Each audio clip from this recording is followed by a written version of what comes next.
Hi everyone, I'm Peta Gray, Principal Director and the Legal Advisor in our Property Law team here at Enterprise Legal.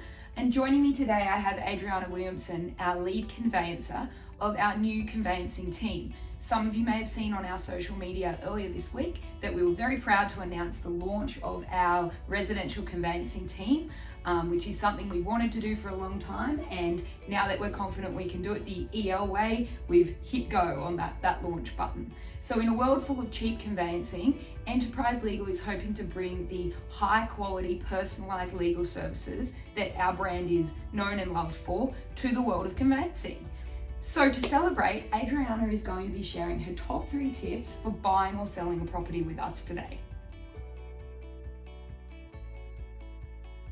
So the first tip is to get your draft contract reviewed. This is very important for solicitors to get this done for you, so we can first of all double check that what the actual property is that you are purchasing is correctly labelled on the contract. Always good to get right. Yes. We also like to make sure that any special conditions that are in there protect your rights and interests on the property.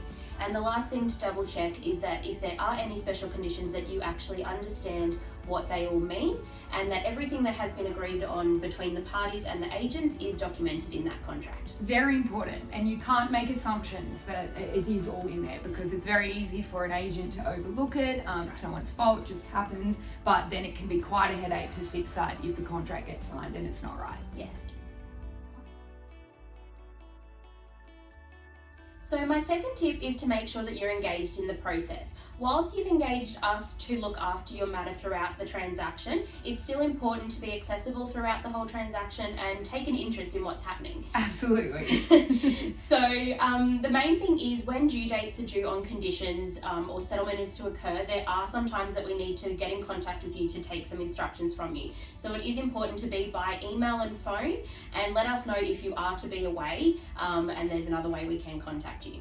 Absolutely. It seems kind of obvious, but sometimes people think conveyancing is set and forget, and we actually do need you for some things. Yes, that's right.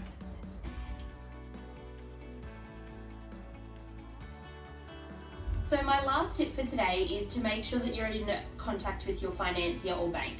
So for buyers, when you're purchasing, it's great to get a pre-approval. That will really give you the foot up with negotiating with sellers. They love to see that people have pre-approvals.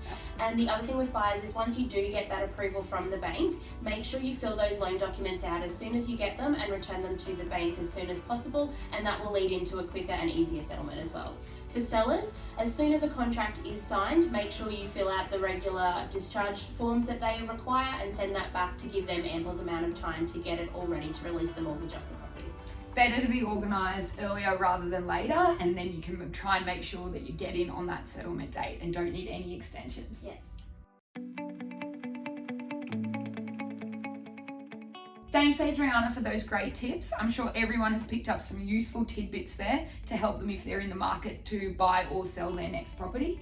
If you'd like Enterprise Legal and the wonderful Adrianna Williamson to help you with your conveyance, please get in contact with our office. You can find all the details on our website and our social media pages, or you can give us a ring.